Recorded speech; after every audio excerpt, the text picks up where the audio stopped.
Avec Nicolas Nadeau, avant le dernier match, Nicolas, vous partez à Angoulême, on en parlait tout à l'heure en conférence de presse, et la difficulté de concentrer un groupe de joueurs quand on n'a plus grand-chose à jouer en fin de saison. Oui, les grosses difficultés sont souvent suite à des défaites, ce qui a été le cas après Agen. On avait pris un gros coup sur la tête, on s'est déplacé à Dax, on a été transparent à Dax, lié tous les ingrédients qu'on y a mis, le staff compris, avec les entraînements qui avaient été moyens, la qualité des entraînements, les joueurs, la qualité de l'entraînement. Donc on avait mal préparé Dax. On a reçu, et derrière, quand tu n'as plus rien à jouer, on a la chance, entre guillemets, d'avoir un derby qui nous permet de reconcentrer tout le monde, de recentrer tout le monde sur un objectif clair et simple, c'est gagner ce derby, ne pas le lâcher. Et la difficulté suivante, c'est maintenant, c'est qu'est-ce qu'on fait pour aller à Angoulême. Donc voilà, on avait un choix samedi matin quand on a fait retour vidéo. Le choix était simple, c'est soit on reproduit ce qu'on a fait contre Dax, on lâche les hommes, on laisse un peu, enfin on n'a pas lâché les hommes, pardon, on lâche dans notre façon de faire, on n'est pas derrière, on n'est pas à les pousser, on n'est pas à les haranguer, aller les chercher, les sortir de leur zone de confort. Et voilà, on a pris l'autre option. L'autre option est que samedi matin, ils ont passé un samedi matin une vidéo qui les a un peu surprises, avec une description haute en couleur et haute dans le ton, dans la démonstration, et par finir expliquer un peu avec nos propres mots et un ton très haut que on n'est pas. Il serait dommage qu'on lâche les deux derniers matchs, quoi. Surtout que le dernier Albi, on a fait l'effort pour Narbonne de gagner ce match-là, et puis vis-à-vis de l'arbitrage qu'on risque d'avoir sur cette rencontre, il faut, par respect pour les Narbonnais, par respect par les Albigeois et pour tout le monde, pour ce championnat, pour la Pro D2, on se doit de donner le meilleur de nous-mêmes tout le temps, quoi. Justement, comment on monte un groupe compétitif pour aller à Angoulême? D'abord, il y a un trajet qui est long.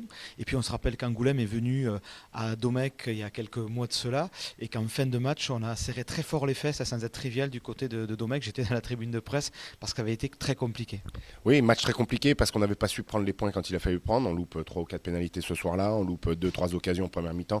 À la mi-temps, s'il y a 20 ou 25 points, il n'y a rien à redire aussi. Et puis, par contre, une deuxième mi-temps où on s'est mis en danger tout seul, où on score pas, où on les laisse proches de nous, et puis eux, un début de deuxième mi-temps tonitruant où il y a 2-3 occasions d'essai, dont 2 refusées, même 3 refusées, je crois, si je me souviens bien. Si on gagne le match, il n'y a pas photo. S'il le gagne, il n'y a pas photo. À l'arrivée, on le gagne, on est chanceux. Ça fait partie dans une saison de matchs sans savoir, sans comment. C'était aussi, il faut bien se rappeler aussi qu'Angoulême, à cette époque-là, c'était une équipe tonitruante. Personne n'arrivait à les gagner chez eux. C'était une équipe qui avait même gagné à Biarritz, qui avait fait des résultats à l'extérieur et qui surprenait tout le monde. Alors surprenait l'environnement, mais ne surprenait pas sur le terrain, quoi.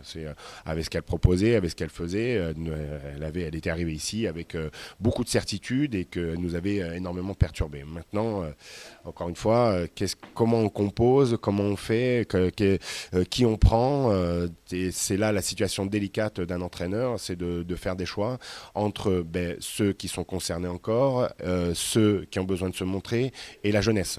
C'est aujourd'hui créer un groupe mixé qui fera une bonne amalgame de tout ça et qui, quelque part, on n'est pas là pour lâcher le match, quoi. On va, même s'il y a des rotations, c'est pour donner le meilleur de nous-mêmes tous les week-ends, quoi. Comme on le disait tout à l'heure, bien finir la saison, c'est aussi se faciliter la reprise de la saison prochaine.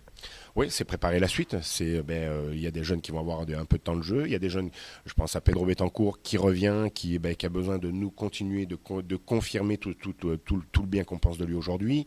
Il y en a d'autres qui reviennent, qui vont rentrer. Je pense à Escudé, je pense à Manu Boutet, qui vont faire pour l'un sa première titularisation et pour l'autre sa deuxième ou troisième, et continuer là-dessus. Et puis faire rentrer des joueurs qui sont encore concernés, qui ont besoin de se montrer, et d'autres qui aujourd'hui nous montrent au quotidien que on peut compter sur eux jusqu'à la fin.